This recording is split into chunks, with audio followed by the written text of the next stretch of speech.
Car ચલાવનાર કેટલાક નબીરાઓ લોકોના જીવ સાથે રમત રમતા હોય તેમ લાગી રહ્યું છે। ત્યારે બાલક બ્રિજ પાસે આઉટડોર રિંગ રોડ પર બેફામ કાર ચાલકે 5 લોકોને અડફેટે લેતા બે સગા ભાઈના મોત નીપજ્યા હતા।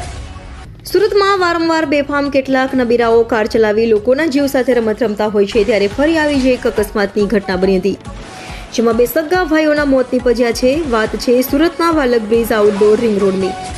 આઉટડોર રિંગ રોડ પર બેફામ 130ની સ્પીડે કાર ચલાવનાર નબીરાએ 5 લોકોને અડફેટે લીધા હતા, જેમાં બે સગા ભાઈઓના મોત નીપજ્યા હતા। તો બનાવને લઈ પોલીસ પણ સ્થળે દોડી ગઈ હતી અને ગુનો નોંધી તપાસ હાથ ધરી હતી। તો અકસ્માત એટલો ગંભીર ભયંકર હતો કે ઉપસ્થિત તમામમાં ડર જોવા મળ્યો હતો। કઈ રીતની ઘટના બની હતી ને કેટલી સ્પીડમાં ગાડી હતી સામે? ગાડીની સ્પીડ તો હતી, કેટલી હોય એ બહુ ખ્યાલ ન હોય, સ્પીડ તો હતી। તમે કઈ બાજુ જતા હતા?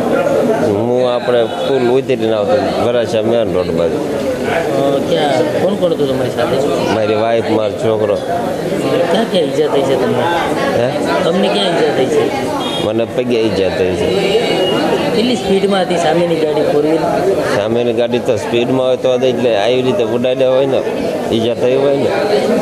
કઈ રીતે અકસ્માત થયો હતો કંઈ વર્ણન કરી શકો તમે? આ કાર કઈ રીતે આવતી હતી કંઈ યાદ છે તમને? કાર ગાડીના અડી પછી ખબર નહીં ચડી, મારી ગાડી નડી પછી ખબર નહીં ચડી। વર્ણન કઈ રીતે હું કરી? તમને ક્યાં ક્યાં ઈજા થઈ છે? મને પગે ઈજા થઈ। તમારા વાઈફને છોકરાને? મારા વાઈફને લગભગ આખે ઈજા થઈ, છોકરાને પગે છે। મહેશભાઈ જીવરાજભાઈ સાપોલિયા। અને આ ઘટના ગઈકાલે સાંજે જે ઘટના ઘટી તેમાં મારા બે સગા મોટા બાપાના દીકરા જે ત્યાં ઘટના સ્થળે જ મૃત્યુ પામ્યા, અને એમાં એની સાથે બીજા 3 વ્યક્તિઓને પણ ત્યાં કચડી મારવામાં આવ્યા। આ લોકો બેફામ ગાડી ચલાવી જે લોકોએ, અને એ લોકોએ ડ્રિંક્સ પણ કરેલું હતું એવું કહે છે, નશામાં હતા, અને રોંગ સાઈડમાં સામેની સાઈડ ઉપર ગાડી ચલાવીને આ લોકોને ગંભીર અકસ્માત કરીને મોતને ઘાટ ઉતારવામાં આવ્યા। એટલે સાહેબ આ લોકો પાછળ કડીથી કડી સજા થવી જોઈએ કે જેથી કરીને આ જનતાઓને, પબ્લિકને પણ ખ્યાલ આવે કે આવા લોકો માટે સુરત જાગૃત છે। અને હું કમિશનરશ્રીને પ્રાર્થના કરું છું કે મારા ભાઈ સાથે જ છે, એવું કોઈ સાથે નહોતું। મારું નામ છે અશોકભાઈ, અને જે એક્સિડન્ટ થયું એનો ભાઈ છું। એક મારા પટેલને વાગ્યું છે, અને એક મારા બેન અને એક મારા ભાણીને, 3ને વાગેલું છે, ગંભીર ઈજા થયેલી છે, અને એમરેજ થઈ ગયેલું છે।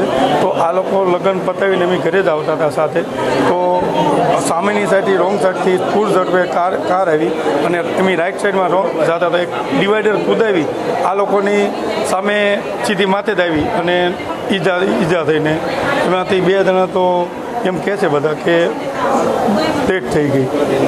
આ લોકો મારે બેનને બધાને માથે વાગેલું છે, અને ભાણેજને હાથને, મારા પટેલને પગેને આ બધે વાગેલું છે, ફ્રેક્ચર છે, બધાને ફ્રેક્ચર જ છે। અને મગજમાં એ 130ની સ્પીડમાં હતી, 20-30ની એવું કહે છે બધા ત્યાં જોવાવાળા બધા, ફૂલ ઝડપે જ આવતી હતી કાર। આ લોકોને તો હું એમ કહું છું કે સમાજમાં ને બધે દાખલો બને એ રીતની કડકમાં કડક સજા થવી જોઈએ, મારે તો એટલી માંગ છે।